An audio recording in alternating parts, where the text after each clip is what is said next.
You're mine,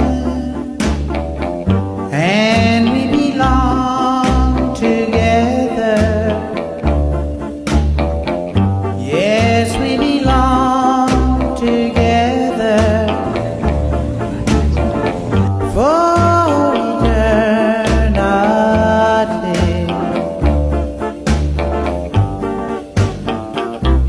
You're mine, your lips belong to me.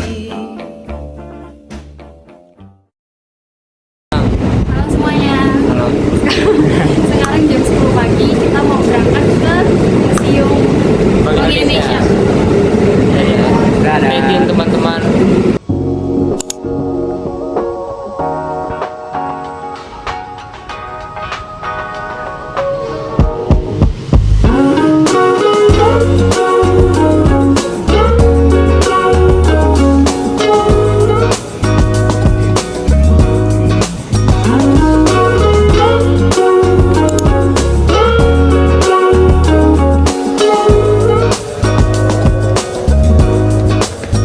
Hai.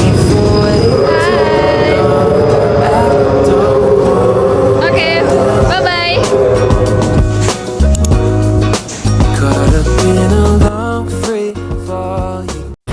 Oke, kondisi udah sampai. Sekarang jam 11.33. Museumnya ada. Dia udah capek karena tadi banyak orang banget semua di dalam. Diri mulu ya, nggak ada duduknya sama sekali. Sekarang Udah capek. Iya. Ya udah, tunggu masuk ya. Ya karena udah masuk jam istirahat siang ya. Jadi museumnya rehat dulu, buka lagi jam 1. Kita mau nyari makan dulu lagi sekarang. nyari makan. Oke, woi. Lagi sumpah di sini. Belak.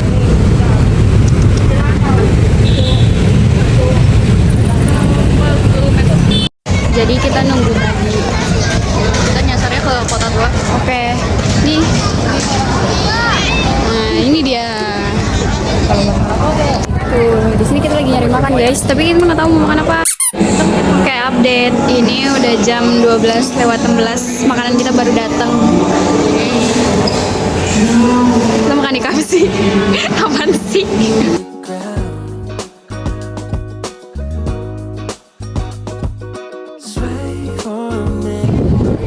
Nah guys, sekarang mungkin 5 menit atau 5 menit lagi kita baru masuk. Ini nunggu guys, nyemper.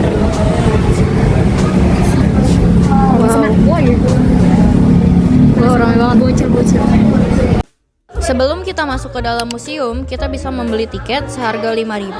Dan bagi yang memiliki kartu pelajar yang aktif akan mendapatkan tiket gratis. Setelah mengambil tiket, bertemu dengan petugas untuk menitipkan barang, lalu kita bisa masuk menikmati Museum Bank Indonesia. Gedung museum ini berusia sekitar kurang lebih 200 tahun. Sebelumnya gedung ini digunakan untuk gedung rumah sakit yang bernama Binan Hospital yang kemudian dialihfungsikan bernama Des Javace Bank. Pada tahun 1928, di dalam museum ini kita akan mengetahui mata uang zaman dulu hingga sekarang.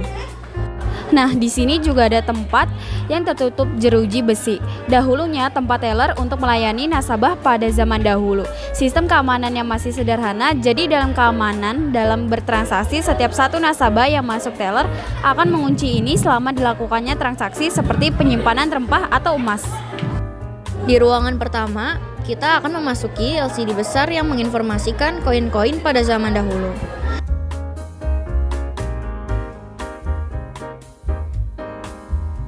Lalu kita akan memasuki ruangan yang berisi informasi tentang sejarah rempah-rempah VOC, masa di mana Belanda akhirnya mulai mendirikan sebuah bank untuk mengatur keuangannya.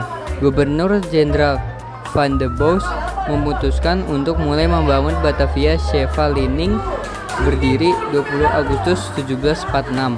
Namun bank tersebut sulit berkembang karena pengurus kurang mengerti mengenai perdagangan dan masih disaingi oleh pejabat VOC. Pertama kalinya VOC datang ke Indonesia untuk mencari rempah-rempah. Di sini kita dapat melihat rempah-rempah di Nusantara seperti pala, lada, dan kayu manis. Seperti yang kita ketahui, bahwa rempah-rempah pada zaman dahulu memiliki alat transaksi yang tinggi dan pada zaman dahulu menyimpan rempah ke bank. Ini adalah salah satu contoh kapal yang digunakan oleh VOC, dan yang ini adalah contoh-contoh alat yang mereka gunakan untuk ekspedisi. Dan ini adalah mata uang VOC yang berupa koin.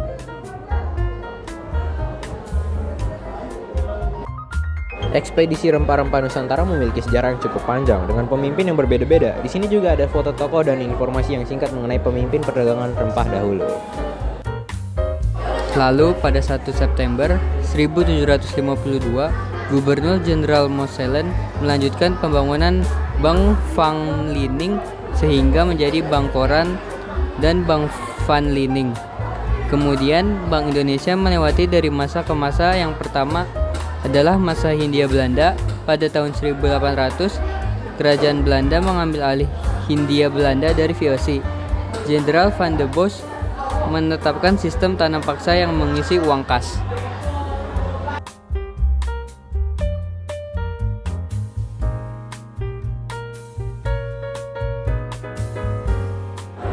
Museum Bank Indonesia menyimpan koleksi yang menarik dan informasi yang beragam mengenai perekonomian Bank Indonesia dari dulu hingga sekarang. Penyajiannya juga dibuat dengan sedemikian rupa dengan memanfaatkan teknologi modern dan multimedia seperti elektronik dan panel statik, sehingga para pengunjung nyaman dan menikmati informasi dan fasilitas museum ini. Terus ini ada masa Hindia Belanda, kayak penjelasannya. Di sini di lantai bawah ini juga ada kayak baju-bajunya gitu ya. Ada 4. Ini baju Belanda. Ini Jepang. Itu Indonesia. Ini juga Indonesia ya. Di sini diberitahu bahwa mata uang pada zaman dulu di setiap daerah memiliki mata uang yang berbeda-beda dan bentuknya juga berbeda-beda. Seperti contohnya di sini di daerah Aceh bentuknya seperti ini. Dan di bagian Asahan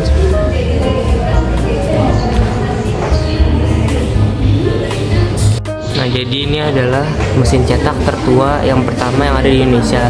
Mesin cetak ini berlaku pada tahun 1946 dan bernama ORI atau Wayang Republik Indonesia. Begini. Jadi ini pertama proses logo Bank Indonesia. Perubahan Bank Indonesia dari tahun 1993 sampai 2005 logo Indonesia tuh diubah sampai akhirnya kayak gini. Ini dari awalnya ya? Awalnya mana sih? Ya kan? Ini dari 1870 itu berlanjut sampai akhirnya gelap banget ini.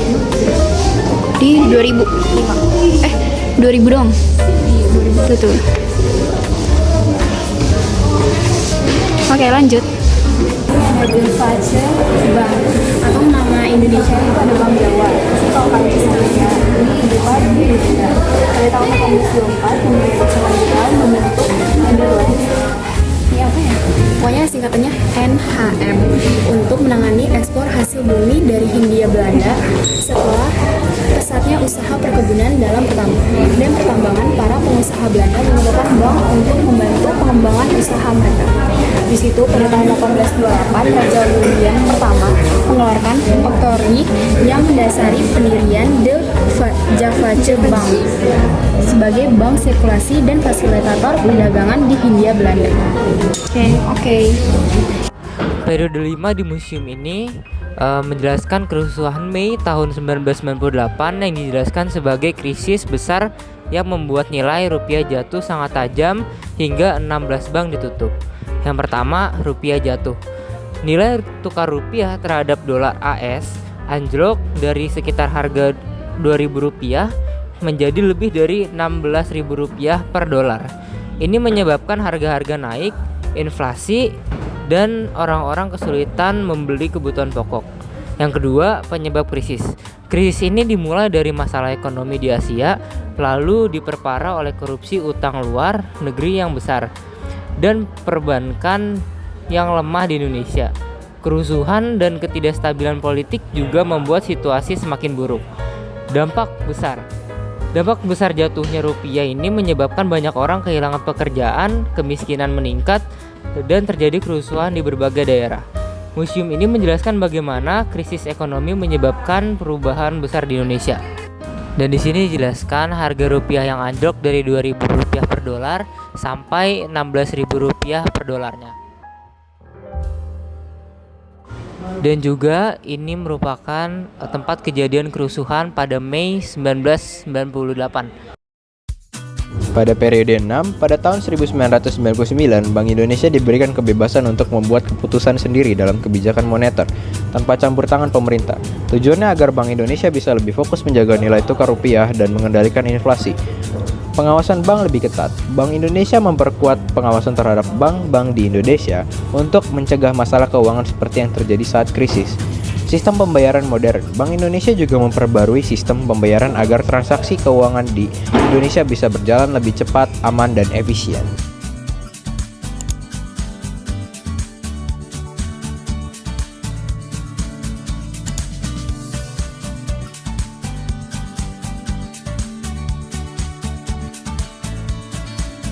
Jadi ini salah satu ruang kerja direksi Indonesia First Bank atau DIB.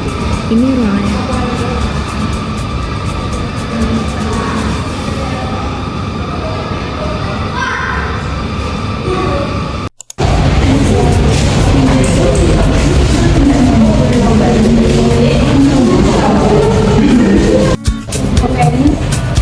Selanjutnya itu ada ruang sang pemimpin. Kan sebelumnya itu kan ada ruang direksi kan.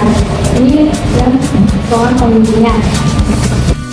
Jadi ruangan ini pernah berkantor di jajaran direksi di Jakarta Bank. Pada masa Indonesia, ruangan ini difungsikan untuk ruang kerja Gubernur Bangsa Indonesia. Gubernur Bangsa Indonesia pernah berkantor di sini. Ada Jafruddin Prawiranegara, Mr. Lokman Hakim, Mr. Sutikno Slamet, dan Mr. Sumarno. Selanjutnya, ruangan kerja ini tersambung langsung dengan ruang rapat kecil di sampingnya.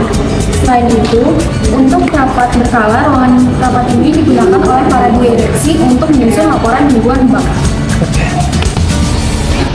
Ini adalah ruang lanjutan dari ruang direksi dan ruang sang pemimpin. Pada saat Jabar Bank berdiri pada tahun 1828 sampai Oktroy 4, direksi terdiri atas 5 orang, yaitu seorang presiden, seorang sekretaris, dan 3 orang direktur.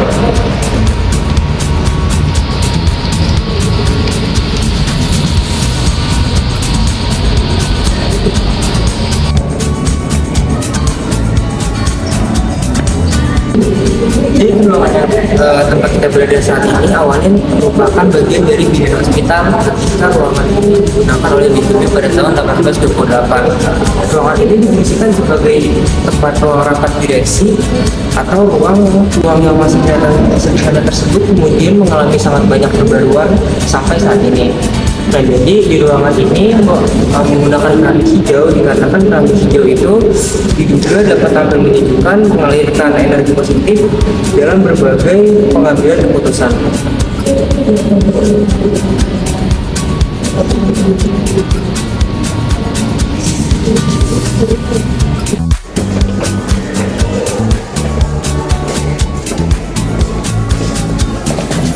Jadi saat ini merupakan ruangan di mana Bank Indonesia menyimpan emas-emas yang ada di dalamnya.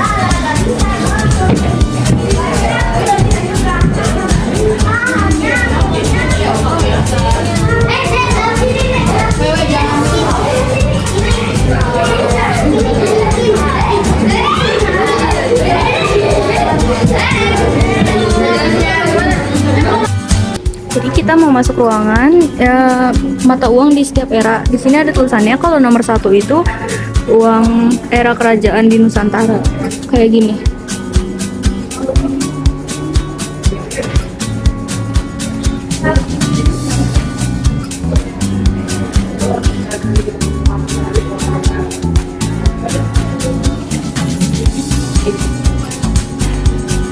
Terus kalau yang kedua itu ada uang era kolonial.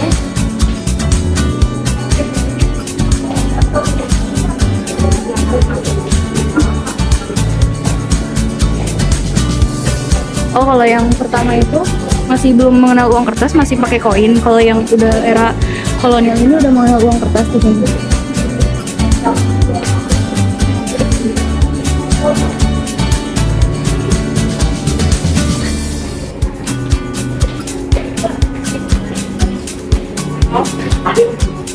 Yang ketiga ada uang token sama uang invasi. Ini uang sementara yang dikeluarkan oleh perusahaan tertentu, misalnya perkebunan, perjudian, dan tempat hiburan yang hanya berlaku di masing-masing tempat. Ini contohnya.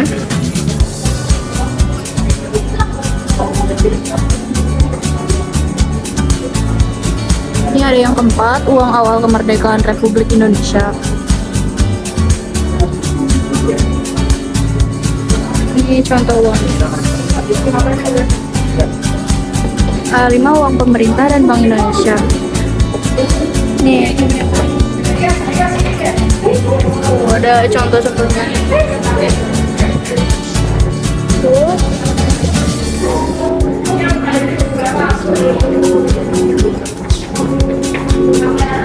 Nih kalau yang ini ada uang khusus kayak uang 75.000 kayak gitu.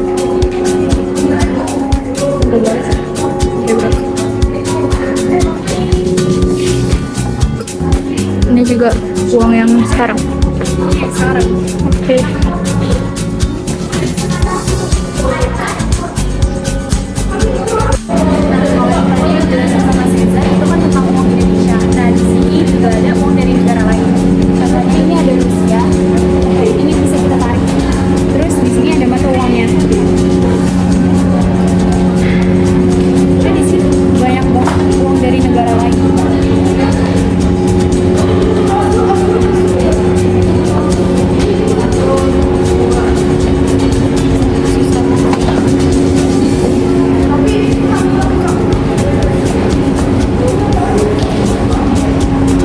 Jadi ruangan selanjutnya di sini itu ada kayak struktur bangunan-bangunannya.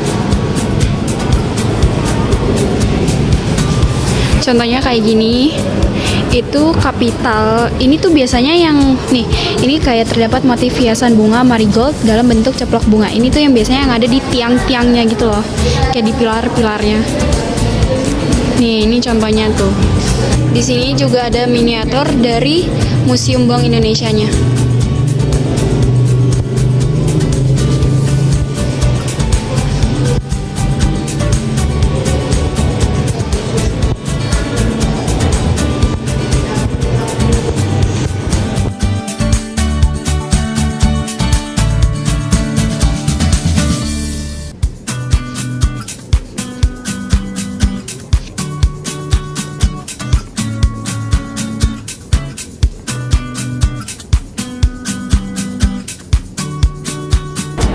Jadi di sini diberitahu setiap mata uang dari masa ke masa, dari masa Hindu-Buddha, lalu ke kerajaan Islam, ke masa perdagangan, masa Hindia Belanda, terus sampai ke masa Bank Indonesia.